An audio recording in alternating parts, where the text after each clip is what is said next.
जय हिंद बच्चों। जय हिंद सर। देखिए आज शनिवार है और हर शनिवार को हम लोग सुरक्षित शनिवार के रूप में मनाते हैं और इसमें एक नए विषय के साथ आप लोग को यानी कि ज्ञानवर्धन किया जाता है।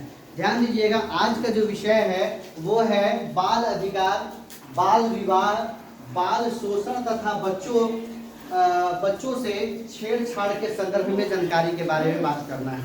तो ध्यान दीजिएगा, पहले हम लोग जानते हैं कि बाल अधिकार क्या है ना। पहले जानते हैं कि बाल अधिकार क्या है। देखिएगा ध्यान से, बाल अधिकार के बारे में हम लोग जानते हैं।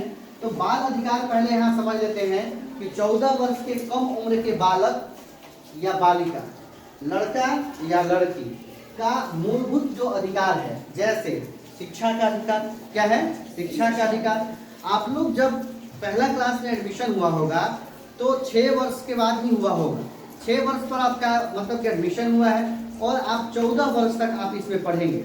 ये सारी जो है खर्चा जो है ये जो है सरकार उठाता है। आपका ड्रेस का भी देता है, किताब का भी देता है, खाने पीने की व्यवस्था, ये सारा जो है सरकार देता है आपको। ये शिक्षा का अधिकार आपको है जो सरकार आपको देता है। इस बात को समझिएगा ज़रा। शिक्षा का अधिकार है। फिर उसके बाद स्वास्थ्य का अधिकार है। 6 से देखिएगा 0 से लेकर ये जो है यानी कि 6 वर्ष तक बच्चों को यानी कि स्वास्थ्य का भी ध्यान रखा जाता है, ध्यान रखिएगा। उसके बाद जो देखिएगा सरकारी हॉस्पिटलों में ये स्वास्थ्य फ्री में मिलता है।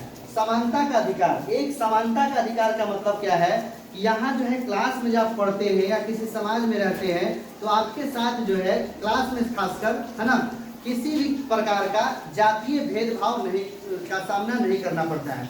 यहाँ हर एक वर्ग के लड़के जो है एक स्थान पर बैठकर शिक्षा ग्रहण करते हैं। ये हुआ समानता का अधिकार जो आपको मिलना चाहिए। उसके बाद देखिएगा ध्यान से, संरक्षण का अधिकार। संरक्षण का मतलब है बचाव का अधिकार। जैसे मान लीजिए कि आपके साथ जो है छोटे छोटे बालकों के साथ यानी कि लड़का लड़कियों के साथ ये क्या होता है, इस बात को समझिएगा ध्यान से। कभी कभी यौन शोषण भी हो सकता है या आपको किडनैप करके बेचा भी जा सकता है, तस्करी भी किया जा सकता है। ये सब जो है आपको करना है। इसी को जो देखिएगा ध्यान से, ये सारे अधिकार को जब आपको मिलता है, जैसे शिक्षा मिल गया, स्वास्थ्य मिल गया, समानता मिल गया, आपको संरक्षण मिल गया, इसी को हम लोग कहते हैं बाल अधिकार। क्या कहते हैं? बाल अधिकार। समझिएगा तब। बाल अधिकार 4 प्रकार के होते हैं। कितने प्रकार के? 4 प्रकार के। देखिएगा पहला जो हो गया जीने का अधिकार। क्या है? जीने का अधिकार। इसको समझिए ध्यान से, जीने का अधिकार क्या है इसको समझिए। जब पेट में बच्चा आता है ना, जब पेट में बच्चा आता है उसी समय से यानी कि उसका संरक्षण करना जरूरी है। यानी कि जीने का जो है अधिकार उसका है। जैसे मान लीजिए कि बहुत सारी महिलाएं हैं, वो क्या होता है कि जब पेट में बच्चा होता है तो वो चेक कराती है कि लड़का है कि लड़की, और उसमें जाकर हॉस्पिटल में चेक करवा के जब लड़की रहती है तो उसका भ्रूण हत्या कर दिया जाता है। ये नहीं करना चाहिए। अगर ये करते हैं तो आपको जो है यानी कि पुलिस पकड़ कर ले जाएगा और आप पे केस हो सकता है। तो पहले क्या है कि जब पेट में बच्चा आ गया तो उसे जीने का अधिकार है, उसे आप मार नहीं सकते हैं।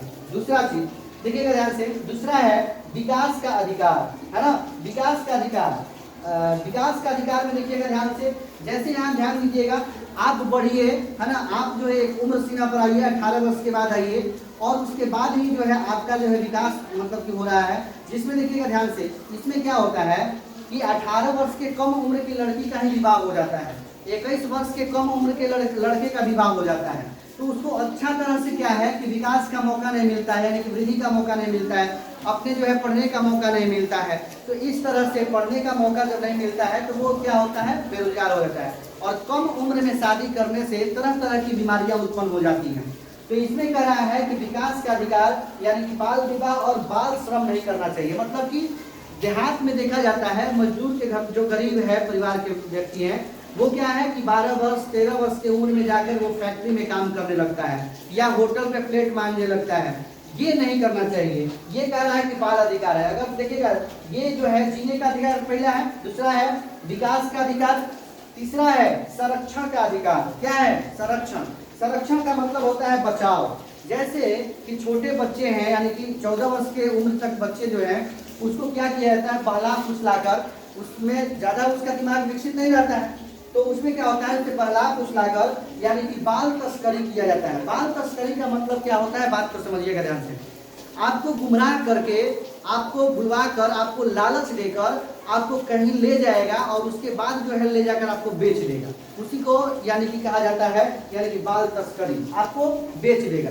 तो इससे बचना चाहिए, ये जो है आपको प्रभावित करता है ये सब। उसके बाद देखिएगा यौन शोषण, ये छोटे बच्चों या बच्चियों के साथ जो है यौन शोषण भी होता है, गलत काम भी होता है, ये जो है प्रभावित करता है, यानी कि संरक्षण का अधिकार में ये प्रभावित करता है। तो इससे बचना चाहिए, इसीलिए इसे कहा गया है संरक्षण का अधिकार दिया गया है कि इसको बचाया गया है। उसके बाद देखिएगा बाल अधिकार आयोग जो है ये 2005 में आया था। अब देखिएगा पहला क्या था, जीने का अधिकार, दूसरा क्या था, विकास का अधिकार, तीसरा क्या था, संरक्षण का अधिकार, और देखिएगा ध्यान से चौथा क्या है, तो सहभागिता का अधिकार। सहभागिता क्या है, बात को समझिएगा ध्यान से। छोटे छोटे जो बालक हैं, जो बच्चे हैं, है ना, लड़का है या लड़की है, उसको देखिएगा ध्यान से बाल संसद बनाया जाता है। जैसे हम लोग के स्कूल में बाल संसद का गठन हुआ है कि नहीं हुआ है, कोई प्रधानमंत्री बना है, कोई गृह मंत्री बना है ना। तो ये जो है सहभागिता का मतलब होता है आपको किसी भी चीज में यानी कि भाग लेना। जैसे लड़कियों का, जैसे देखिएगा ध्यान से मीना बाजार, जैसे मीना बाजार लड़की लोग लगाती है, ये जो है स्कूल में इसे सिखाया जाता है। समझ गई बात ना। तो कहेगा, आपसे क्वेश्चन पूछेगा बाल अधिकार कितने हैं, 4। बाल अधिकार कितने हैं, 4। पहला हो गया जीने का अधिकार, दूसरा हो गया विकास का अधिकार, तीसरा हो गया संरक्षण का अधिकार, चौथा हो गया सहभागिता का अधिकार। कहेगा बाल अधिकार आयोग कब आया था, 2005 में। कब आया था, 2005 में। समझ गए बात ना। अब देखिएगा ध्यान से, बाल अधिकार दिवस जो मनाया जाता है, देखिएगा ध्यान से, बाल अधिकार जो दिवस मनाया जाता है वो मनाया जाता है 20 नवंबर को। बाल अधिकार दिवस कब मनाया जाता है, 20 नवंबर को। जबकि देखिएगा 14 नवंबर को बाल दिवस के रूप में मनाया जाता है।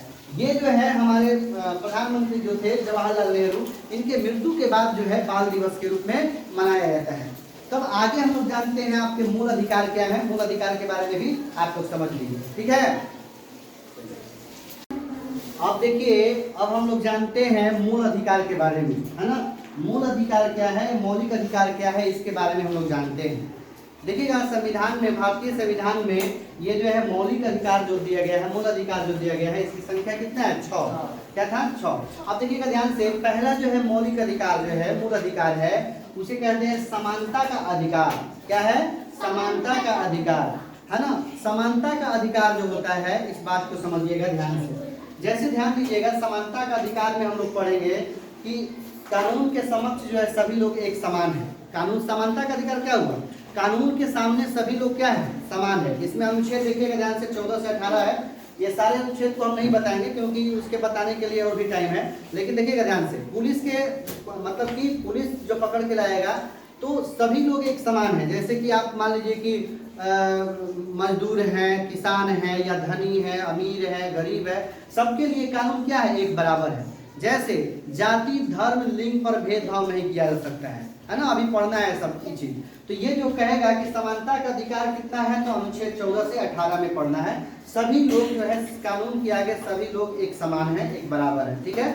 उसके बाद देखिएगा स्वतंत्रता का अधिकार। इसमें देखिएगा स्वतंत्रता का अधिकार जो है, ये अनुच्छेद जो आता है आप लोगों को 19 से 22। कितना आता है, 19 से 22। देखिएगा अनुच्छेद आप लोगों को पढ़ाएंगे अभी फिलहाल में, आज जो है पूरा लंबा वीडियो हो जाएगा। तो इतना जानिए कि मौलिक अधिकार 6 है। पहला जो है समानता का अधिकार हो गया, दूसरा हो गया स्वतंत्रता का अधिकार हो गया, है ना। ये जो है अनुच्छेद 19 से 22 है। तीसरा हो गया स्वतंत्रता का अधिकार। क्या मतलब कि हम भारत में कहीं भी घूम सकते हैं, रह सकते हैं, बस सकते हैं, यह स्वतंत्रता की अधिकार है। जैसे बोलने की स्वतंत्रता, अभिव्यक्ति की स्वतंत्रता, झंडा लहराने की स्वतंत्रता, ये सब है। प्राण एवं दैहिक स्वतंत्रता, ये सब जो है आपको आ जाएगा, इसमें आपका आ जाएगा स्वतंत्रता का अधिकार में। अभी एक एक करके हम बताएंगे। शोषण के विरुद्ध, मतलब कि आपके साथ जो है शोषण हो रहा है, शोषण के विरुद्ध अधिकार, ये जो है ये कितने में आता है अनुच्छेद, तो देखिएगा शोषण के विरुद्ध अधिकार जो आता है 23-24 में आता है। 23 में कहता है बलात् श्रम। बलात् श्रम मतलब जबरदस्ती किसी से आप काम नहीं करा सकते हैं, है ना। या 24 में कह रहा है कि 14 वर्ष के कम बच्चों को जो है आप जो है खतरनाक कामों में नहीं लगा सकते हैं। तो ये क्या कर रहा है कि शोषण के विरुद्ध अधिकार, अगर कोई शोषण कर रहा है, जबरदस्ती कोई काम करा रहा है, तो आप जो है मतलब कि केस कर सकते हैं, यानी कि थाना में जाकर उसका कंप्लेंट कर सकते हैं। धार्मिक स्वतंत्रता, धार्मिक स्वतंत्रता का मतलब क्या हुआ कि कोई हिंदू है, कोई मुसलमान है, कोई सिख है, ईसाई है, कोई बौद्धिस्ट है, जैन है, तो कोई भी व्यक्ति किसी भी धर्म को मानने के लिए जो है बाध्य नहीं है, कोई भी धर्म वो मान सकता है। आप अगर हिंदू हैं तो आप बौद्धिस्ट भी मान सकते हैं, जैन भी मान सकते हैं, मुसलमान है तो हिंदू भी मान सकता है ना, हिंदू है तो मुसलमान भी मतलब कि मुस्लिम भी मान सकता है। तो ये संविधान कहता है कि आपको जो भी धर्म आपको अच्छा लगता है वो जो है धर्म आप मान सकते हैं, धार्मिक स्वतंत्रता है। आप किसी भी देवी देवता की पूजा करना चाहते हैं तो ये कर सकते हैं, ये धार्मिक स्वतंत्रता है। उसके बाद कह रहा है चौथा कि संस्कृति एवं शिक्षा का अधिकार। आपका संस्कृति क्या है, कल्चर क्या है, और शिक्षा का अधिकार, सबको शिक्षा का अधिकार है। निःशुल्क शिक्षा आप जानते हैं 6 वर्ष के 14 वर्ष के बच्चों को निःशुल्क शिक्षा सरकार के द्वारा दिया जाता है, एक भी पैसा नहीं लगता है। कोई भी बच्चा यानी कि अनपढ़ नहीं रहना चाहिए, सरकार का लक्ष्य है और ये होना भी चाहिए। आप लोग पढ़ने आ रहे हैं, कुछ बच्चे जो है नहीं पढ़ने, गार्जियन के द्वारा नहीं भेजा जाता है, नहीं पढ़ाया जाता है, वे गलत है। सबको शिक्षा का अधिकार है। ये तो देखिएगा मौलिक अधिकार है ही, लेकिन शिक्षा का अधिकार जो है ये मौलिक कर्तव्य भी है। गार्जियन को कर्तव्य दिया गया है, मौलिक कर्तव्य के बारे में भी बताएंगे। मौलिक कर्तव्य यह है कि अभिभावक जो है अपने बच्चे को यानी कि स्कूल में ले आकर पहुंचा दे और उसे प्राथमिक शिक्षा दे। समझ में बात ना। उसके बाद देखिएगा ध्यान से, संवैधानिक उपचार, मतलब कि समय समय पर संविधान में कुछ नए कानून नियम बनने चाहिए जो देश हित में हो। क्या है, देश हित में। तो ये देखिएगा ध्यान से, संवैधानिक उपचार अनुच्छेद 32 में है। इसी अनुच्छेद 32 को यानी कि संवैधानिक उपचार को डॉक्टर बी.आर. अम्बेडकर ने संविधान का आत्मा कहा है। क्या कहा है, आत्मा कहा है। अब यहाँ ध्यान दीजिएगा, अनुच्छेद 21 में क्या है, इस बात को समझिएगा ध्यान से। अनुच्छेद 21 के क में, अनुच्छेद 21 के क में बच्चों को शिक्षा प्राप्त करने का मौलिक अधिकार बना दिया गया। पहले ये देखिएगा अनुच्छेद 45 में था, इसे जो है ध्यान रखना है कि इसे वहां से हटाकर ये मौलिक अधिकार में यानी कि मूल अधिकार में जोड़ दिया गया। कब जोड़ा गया, तो इसके लिए एक संशोधन किया गया, 86वां संविधान संशोधन 2002 करके ये जो है अनुच्छेद 21 के क में इसे जोड़ दिया गया कि सभी बच्चों का जो है एक मूल अधिकार है, वो पढ़ने का अधिकार है। तो ये जो है अनुच्छेद 21 के क में इसे जोड़ दिया गया। समझ गए बात ना। ये सब बच्चों को, आप लोग देखिएगा ध्यान से, आप सबको पढ़ने का अधिकार है। तो ये अधिकार कौन दे रहा है, तो अनुच्छेद 21 के क दे रहा है सबको पढ़ने के लिए।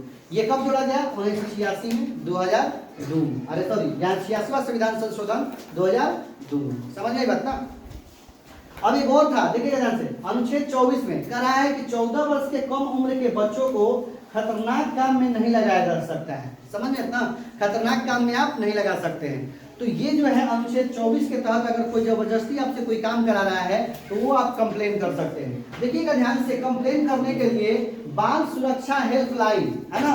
देखिएगा आपके घर में या आपके अड़ोस पड़ोस में या कोई आपको जबरदस्ती काम करा रहा है तो एक हेल्पलाइन है। देखिएगा ध्यान से, यहाँ देखिएगा ध्यान से 1098 है ना, 1098। इस पर आप कॉल करिएगा तो वो कॉल उठाएगा और पूछेगा क्या समस्या है, आपको कौन मार रहा है, कौन पीट रहा है। इतना पर जब आप कॉल करिएगा तो आपका एड्रेस पूछेगा, आपके जगह पूछेगा और आएगा, आपको हेल्प करेगा, बचाएगा। इसीलिए ये जो है नंबर आप लिख लीजिए। अगर किसी भी तरह से आप लोग को कोई मार रहा है, पीट रहा है या जबरदस्ती काम करा रहा है तो इस हेल्पलाइन पर आप क्या कर सकते हैं, उससे जानकारी दे सकते हैं, जिसके चलते कोई ना कोई आपको बचाने के लिए आएगा। समझ नहीं बात ना। देखिएगा बाल विवाह निषेध, मतलब बाल विवाह मतलब क्या हुआ कि बाल विवाह नहीं करना। 18 वर्ष से कम मतलब कि जो लड़की है उसका विवाह नहीं होगा और 21 वर्ष के कम जो बच्चे हैं उसका विवाह नहीं होना चाहिए। तो बाल विवाह निषेध जो अधिनियम आया था 2006 में आया, कहा गया कि अब अगर कोई भी लड़का या लड़की को यानी कि लड़की को 18 वर्ष से कम और लड़के को 21 वर्ष से कम अगर जबरदस्ती विवाह हो रहा है तो वो जो है गलत है, उस पर कानूनी कार्रवाई हो सकता है। ये जो है नियम लाया गया, बाल विवाह निषेध अधिनियम 2006 में लाया गया। समझ नहीं बात ना। तो आप लोग आज जान गए कि बाल अधिकार क्या है, उसके बाद जान गए मौलिक अधिकार क्या है। अब अगले शनिवार को हम लोग एक नए विषय के साथ मिलेंगे, ठीक है। तो आज भर इतना ही। जय हिंद।